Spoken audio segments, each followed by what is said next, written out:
Greetings to the Artist Journal family, wherever you guys are on the planet.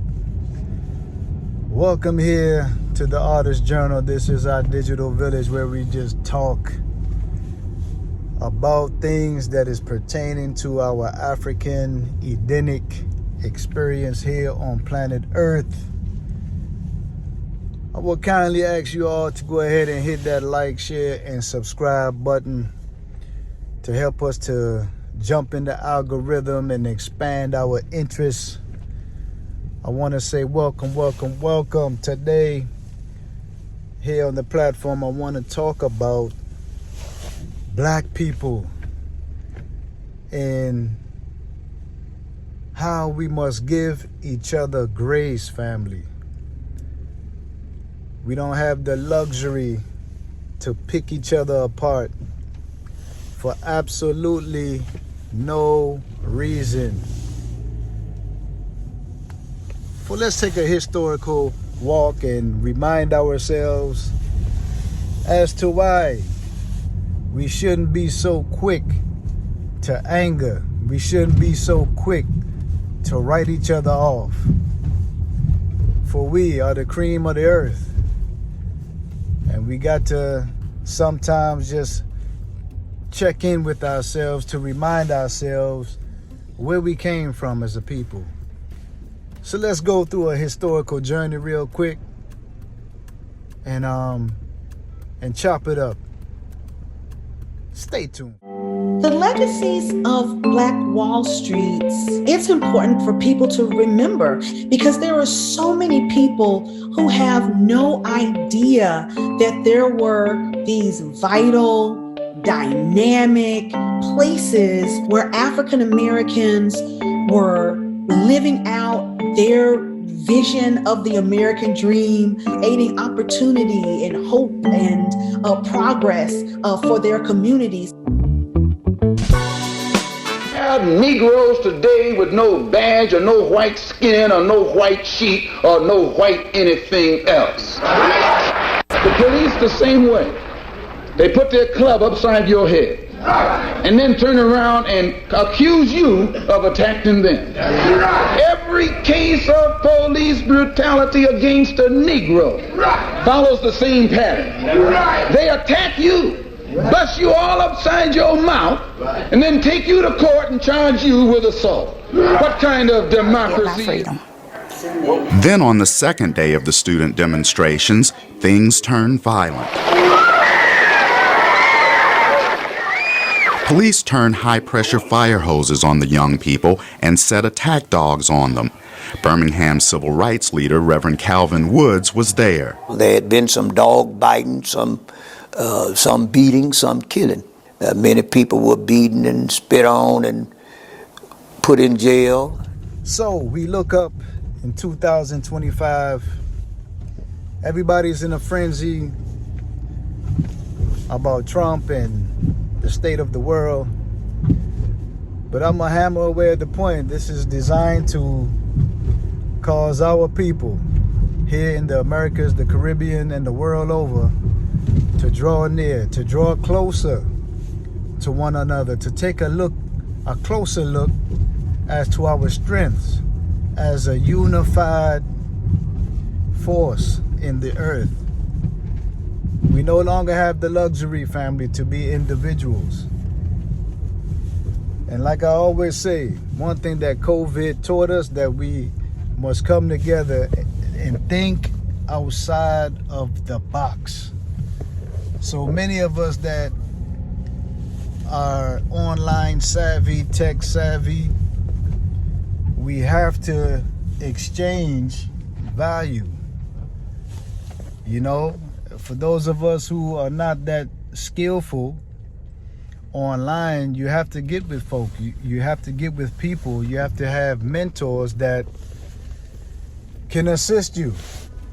One of my good friends, clients, mentors, he doesn't know it.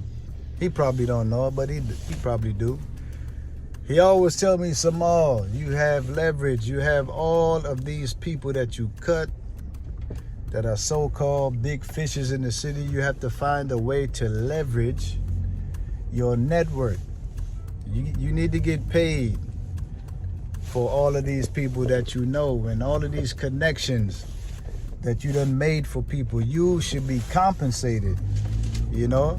And that was literally probably the last thing on my mind. But Dr. Curtis, if you're watching, like, I really now understand what it is that you were saying all this time, that this is an environment where DC, I'm talking about, this is a very political driven,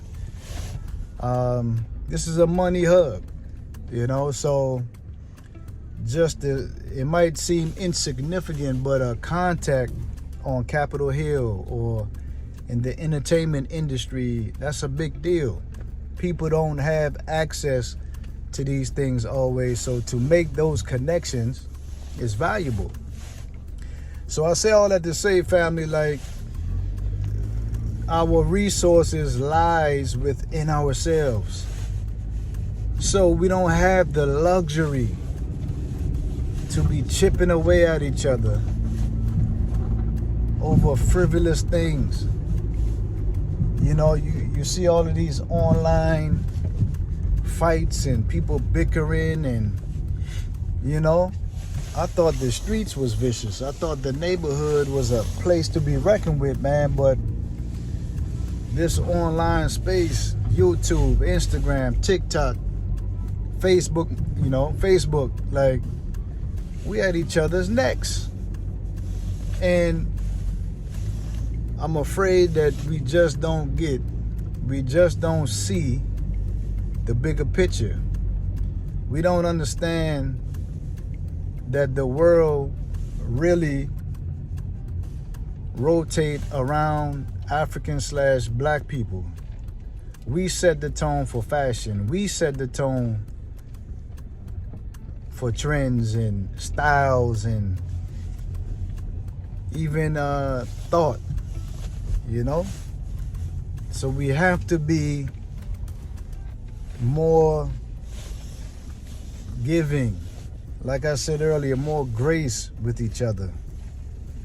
So let's continue, family, on this journey. 5 African kingdoms before colonialism. 1. The Kingdom of Kush, which flourished along the Nile River from 1070 BCE to 350 CE. Known for its powerful armies and contributions to Egyptian culture, Kush was a dominant force in ancient Africa. 2. The Empire of Mali, spanning from the 13th to the 16th centuries. Led by rulers like Mansa Musa, Mali was famed for its wealth, trade routes, and the ancient city of Timbuktu, a center of learning and culture. 3. The Kingdom of Aksum, which thrived from the 4th to the 7th centuries. Known for its towering obelisks and strategic Red Sea trade, Aksum was a maritime powerhouse. 4. The Great Zimbabwe, which rose to prominence between the 11th and 15th centuries. With its magnificent stone structures and intricate trade networks, it remains an archaeological wonder. 5. The Kingdom of Ghana, not to be confused with the modern nation of Ghana. This empire flourished from the 6th to the 13th centuries, controlling the trans-Saharan trade routes and amassing great wealth.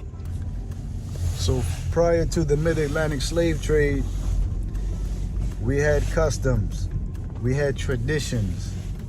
There was no such thing as ordering out.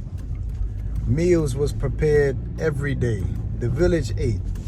And when we ate as a family, we ate as a village, we ate as a people. When we danced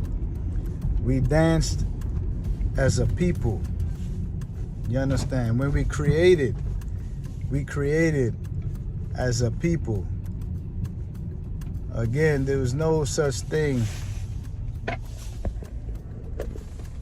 Man, let me see if I can park here, fam.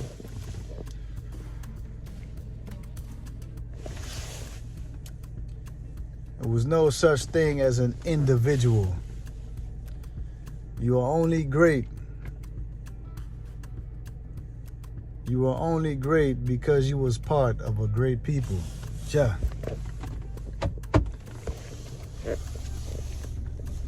You know?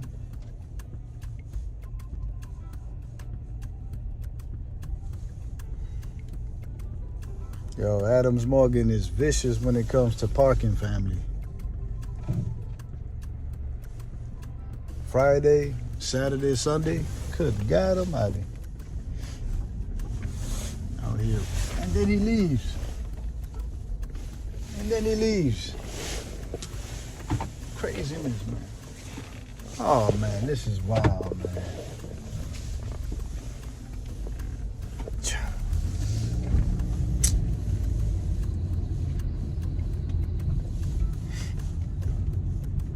I try to get a space. He pulls in.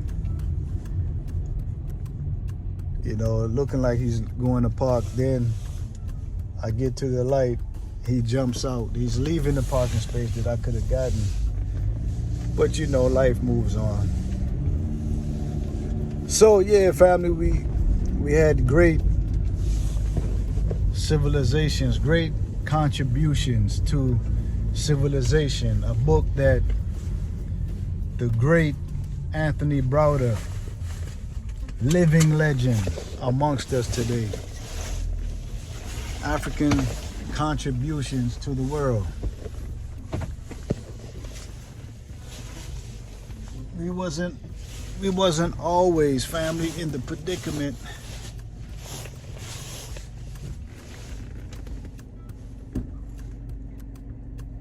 that we find ourselves in now. And we got to constantly remind ourselves, because what we've been through is traumatic, fam. Yeah, so the universe had it. Because I didn't get that space, I came on my block and the space opened right up. You see how you got to be patient, family? Jah know it works out. So yeah, family, we wasn't always in this predicament.